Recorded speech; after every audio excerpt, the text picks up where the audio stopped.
Hello, my name is Natalie, and this is my case study presentation.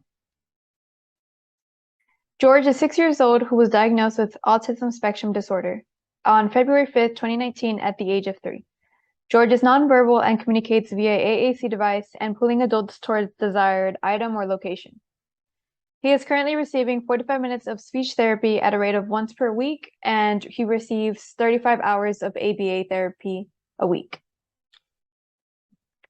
The behavior of concern is elopement. This behavior has been observed to occur, but it's not limited to therapy rooms and hallways. Parents have also reported elopement in their community setting. The antecedent of the behavior has been observed when given verbal instruction or when George is denied access to preferred items or activities. The hypothesized function of the behavior is avoidance, escape, and access to preferred activity.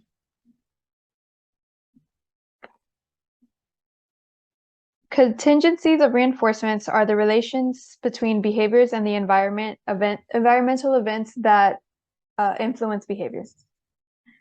Positive reinforcement is the presentation of a stimulus immediately following a response, which strengthens that response.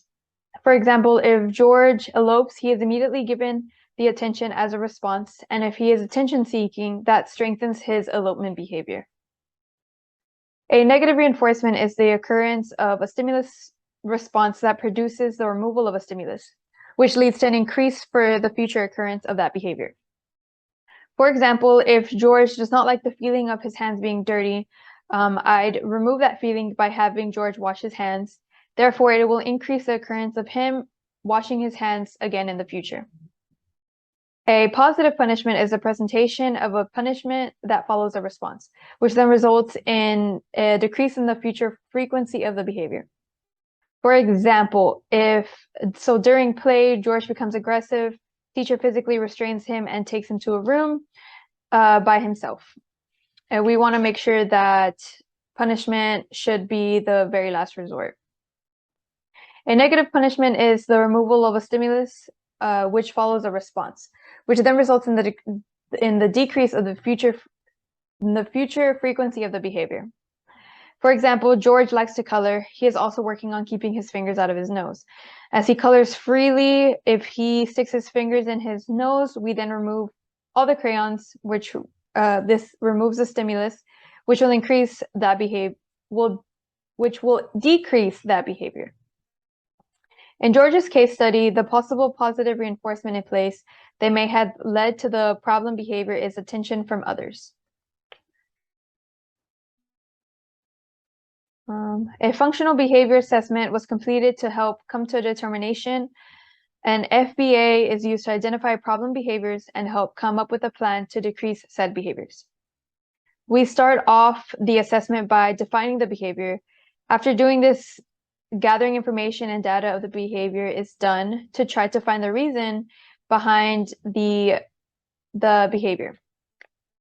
As a team, which includes the BCBA and all of the RBTs who work with the client, we discuss and come up with a plan that best fits the client and their behavior and the setting that we're in. Functional communication was implemented. This intervention teaches children to replace undesirable behaviors with more appropriate responses with the goal of decreasing the problem behavior.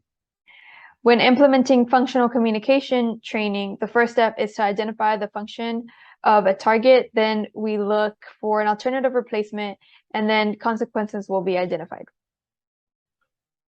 The antecedent of George's behavior has been observed when given verbal instruction and when desired access is preferred items or activities, or when the hypothesized function of the behavior is avoidance, escape, and access to preferred activity. The desired alternative behavior would include functional communication training by having George ask for a break or request access using his AAC device. You want to start with an antecedent strategy before placing a demand, making sure George is motivated with his reinforcer of choice after placing a demand. After placing a demand, and then if George tries to elope, we want to block attempts and redirect him to use his AAC device, where he can ask us what he needs or what he wants at that time. Next, we identify the replacement behavior, have him point to a desired item and receive functional communication using his AAC device. As his eloping is for access and escape, we will be taught how to use functional communication to ask for a break or command what he needs. Consequences for when the inappropriate behavior occurs is that we will redirect George to his AAC device to functionally communicate his needs. Then honor after communicating functionally, we want to go ahead and honor any request. If appropriate behavior occurs, verbally praise him for using his communication device and honor request immediately.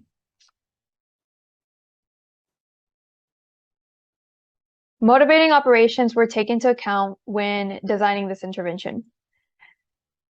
Motivating operations include something that is deprived for a certain period of time, causing an increase or decrease in the likelihood of the individual engaging in the particular behavior. The motivating operations presented in this intervention include attention, escape, and environmental. So access to items that are in the environment or that are out of reach. Motivating operations were considered by observing if George has had playtime prior to placing the SD, and an environmental MO considered is the denied access to the item that remains in view. This can lead to George wanting to escape to access the item, that has him occur in the elopement behavior. Generalization and maintenance of treatment gains were programmed by making some functional communication. This is going to be ran by multiple caregivers and in multiple settings. Keeping this preferred replacement behavior maintained will enhance for later generalization.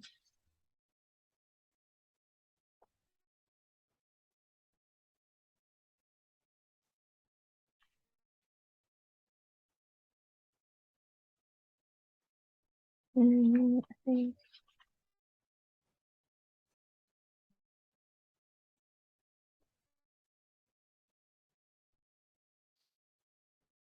the outcome of the intervention. No, twice. The outcomes of the intervention is this intervention of that George was able to functionally communicate using the functional communication training. One obstacle that was encountered was that George began to express protest towards having his AAC device around him. With functional communication training being implemented, we had to prompt him to use his device frequently, and he began to push it away when presented to him. This quickly was resolved, and we were able to slowly fade out the prompting needed for him to use his device to express himself. Overall, the outcome of this intervention was successful. By having George ask for a break or request access using his AAC, this increased his learning opportunities for using his device in other settings, like at home. George quickly understood the concept and picked up on learning how to use his functional communication skills after having to use full physical prompting when teaching the new communication skill. We quickly went to doing partial physical prompting and faded out as needed along the way. What went well was that George already had the AAC device before beginning this intervention. The collaboration between his BCBA and his team of RBTs who worked closely with him played a big part in his success. Below are the references, and this concludes my presentation. Thank you.